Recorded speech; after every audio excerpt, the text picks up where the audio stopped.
Today's recipe calls for your favorite storage container. I'm going to show you a really classic, the OG meal prep meal, chicken, rice, and broccoli. I'm going to show you how to make the broccoli two different ways so you can decide which one your favorite is. So with that said, let's get started. The first thing we need to do so we can start our meal prep journey is to get our rice ready to cook. Grab a medium-sized holding device. To that, you'll add 1 cup or 213 grams of a good quality long grain Thai jasmine rice. After the grains have been added, pour in enough H2O until all of the rice is fully submerged in the liquid. Shimmy and swirl the rice around for a few minutes. The goal is to wash off as much excess starch as possible. After a couple of minutes, you'll notice the water has become super cloudy and milky looking. Pour off all the cloudy water. Do your best not to pour any of the rice down the drain during this process. Once you've managed not to waste any of the good stuff, repeat the same process with fresh water. You'll wash the rice a total of 2 times to ensure we get as much of that starch off as possible. This step will help give us a nice fluffy rice that will have a ton of individual grains. Now that it's squeaky clean, grab a fine mesh strainer and drain the rice. Drain all or as much of the water off as possible. We don't want to add any of that starchy water to our pot when we cook it. It could throw off the entire cooking process. Measure out 1 1/4 cups or 300 mils of cold water. You may have to squint and close one eye to get the proper measurement. Grab a pot that has a nice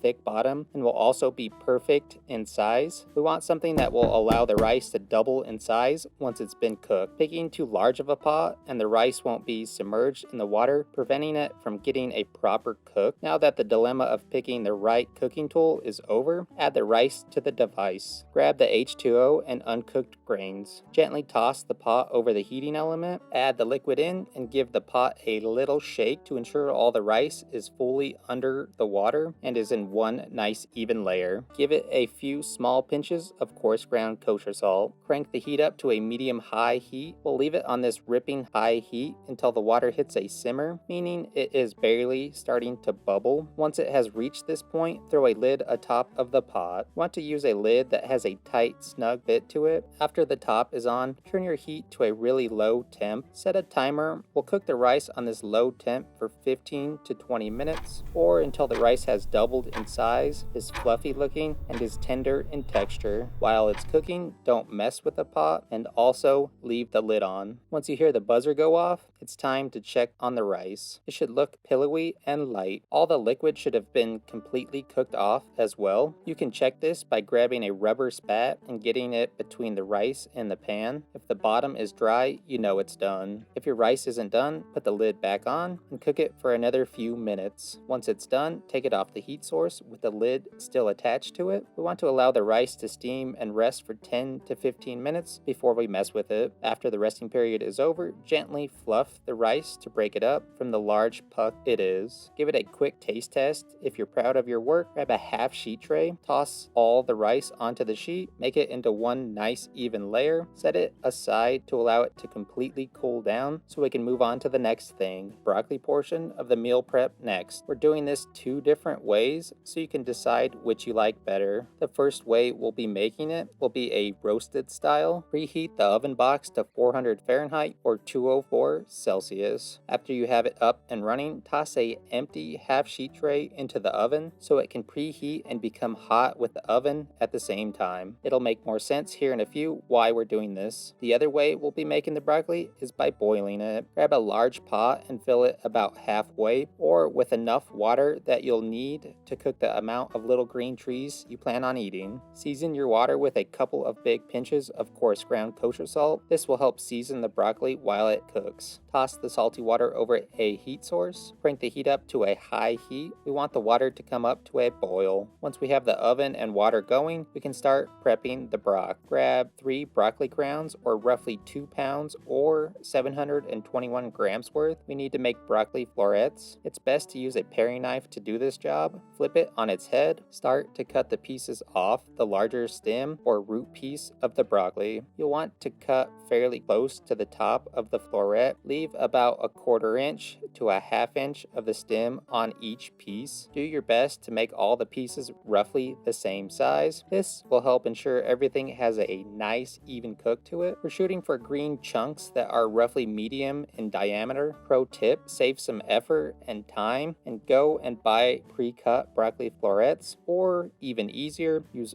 frozen broccoli to really speed up the process. After they've all been pieced up, give them a quick clean with cold water. If you're roasting the broccoli, towel dry them to soak up as much water as possible. This will help us get the perfect roast. Grab a medium holding device, add all or half of the veg to the bowl, add enough oil so that everything is evenly and lightly coated. You want to use an oil that has a high smoke point to it. Give it a quick mix to ensure all is coated. This will help the seasoning stick. Season it to taste with some salt and pepper or any of your other favorite spices. Pull the hot half tray from the oven, toss the broccoli onto it. It should have a nice sizzle sound to it. Put the tray back into the oven on the middle rack for the best results. Set a timer. We'll roast the broccoli for 18 to 20 minutes or until it becomes a nice dark golden brown color. We're shooting for a texture that is al dente, basically cooked all the way through, but still has a nice little crunch to it. The reason why we put the empty tray in the oven while it was preheating is to allow it to become ripping hot. So once we put the broccoli onto it, it'll help jumpstart the roasting process. It'll also sear the veg, giving it nice texture. Once the timer goes off, pull the veggies out of the oven box. They should look something like this. Set them aside so we can move on to making the other style of broccoli. First, we need to make an ice bath before we start boiling anything. Grab a large holding apparatus. To the bowl, add a good amount of that frozen water they call ice and some H2O. You'll want enough water in the bowl so when you add the broccoli, it'll be easily submergible. Grab the broccoli and the chili water. Take it all over to the place that has the pot of salty H2O. With the water at a rolling boil, drop the broccoli florets into the pot. It's best practice to do this in batches for the best cook. We'll boil each batch for 3 to 4 minutes or until it becomes a super vibrant green color. In the end, we want them to still have a good bit of crunch to them. This way, when we reheat the meal, they will carry over cooked to the perfect texture. After the timer is up, grab a spider or any type of slotted cooking utensil to fish the veg out of the pot. Shake off as much of the water as you possibly can. Once you've done that, dunk them into the ice bath to shock them. It's imperative you do this step. Giving the broccoli a cold plunge will stop them from carryover cooking, preventing them from becoming mushy. It'll also help lock in the healthy looking green color. Let the veg chill in the ice bath for 2 to 3 minutes or until they are cold to the touch. Once they've reached maximum chill level, place them in a strainer to drain off all the water they may hold. Leaving them in the ice bath for too long will turn them waterlogged, throwing off the taste and texture. Repeat the same process until all the green stuff has been cooked off. After they've been cooked, set them aside so we can move on to the last and final stage of this entire process. Preheat the food furnace to 450 Fahrenheit or 230 Celsius. Next, we need to prep the chicken for baking. You can use as many pieces of bird as you wish. I went with 4 pieces that are roughly medium to large in size. You'll notice one side is a little thicker than the other side. For the best even bake, they need to be flattened just a touch. Grab a plastic bag or some plastic wrap that will fully cover the chicken breast. After being fully covered, use your favorite smashing tool to flatten them out. We want each chicken breast to be as close to the same thickness as possible. They aren't all created equally, but if I had to put a size on it, you'll shoot for something that's about a 1/2 inch in thickness. Once flattened, add them to a holding device. Add a 1/4 teaspoon or enough oil that will ensure everything is coated well. Use an oil that has a high smoke point. After being greased up, toss them on a 1/2 sheet tray that's been lined with some parchment paper. Season each chick really well with salt and pepper and any of your other favorite flavor additives. Repeat this process for both sides. Lightly pat them to help the seasoning stick. Grab the tray and toss it into the preheated oven on the middle rack for the best results. results. Bake the first side for 7 to 8 minutes. After the time is up, pull the chicken out of the oven and give it the old flippy floppy. Doing this will help us achieve a nice even bake. Once flipped, toss the tray back into the oven. Set a timer and cook this side for 7 to 8 minutes. In total, we'll bake the chicken for around 14 to 16 minutes. Times may vary depending on your oven and the chicken thickness. Now that the last timer has gone off,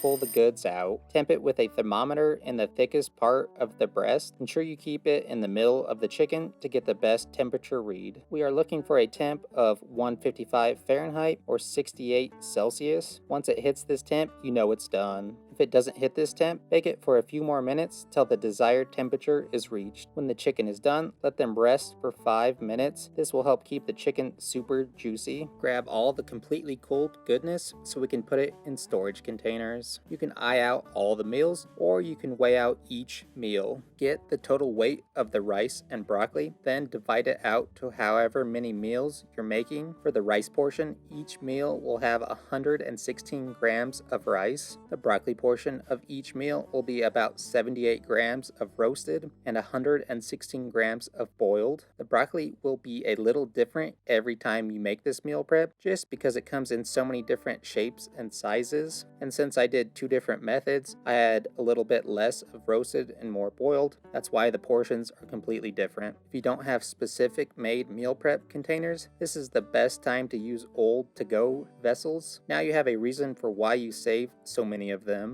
You can toss the whole chicken breast in, but I think the best thing to do is to slice it before you put it away. It'll make the feeding time that much easier. Pop the lids on and put them in the fridge. Warm them up for a few minutes when you're ready. Eat these super simple meals for lunch, for pre-dinner before actual dinner, or even as a snack depending on your fitness goals. Whatever you decide to do, just enjoy.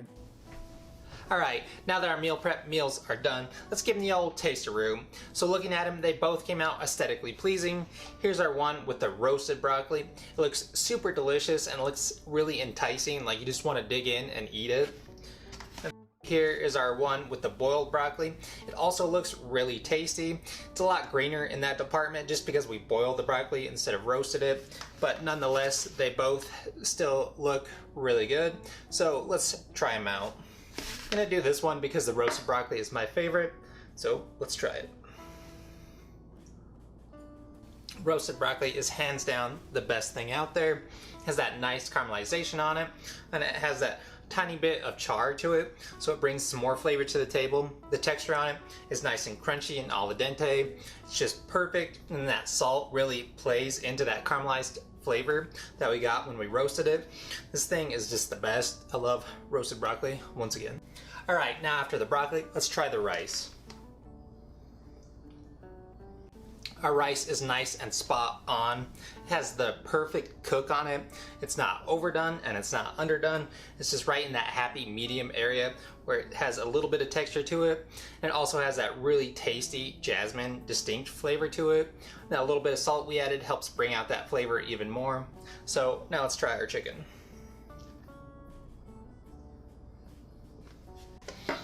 The chicken portion of our meal prep came out banging.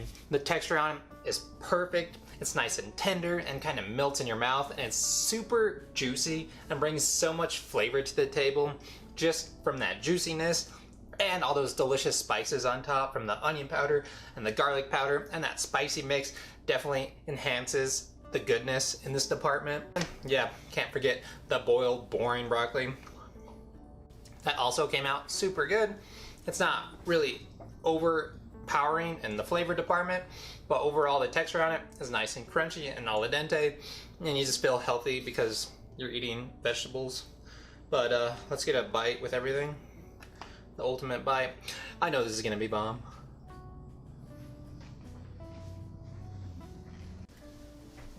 This meal prep meal is really easy to slap together. Makes the perfect meal for any day of the week. And it's one of those really classic ones as well. Even though it's pretty basic, it all comes together to make a really delicious meal. And you can make this any which way you want. Maybe sous vide the chicken, or grill the chicken, or even steam the broccoli, or use any of your other favorite spices on top. or squeeze a little lemon juice on top to bring some acid and some freshness to the table to really round out the entire meal. So hopefully you enjoyed today's video. Thanks for watching. And I think I'm gonna go watch some old Arnold pump and iron videos, or watch Bloodsport or any other combat muscle man thing, because I'm amped up on my meal prep meal now. So yeah, we'll see you on the next one. Super bomb. It's super, super, super. That's all you know how to say is super. It's really easy. Hand just keeps itching. Bro, true bro, bro true, true bro, bro true. Oh yeah, if you're a true bro too, you'll not be able to cut your chicken because you're not strong enough. That's what you'll do. This is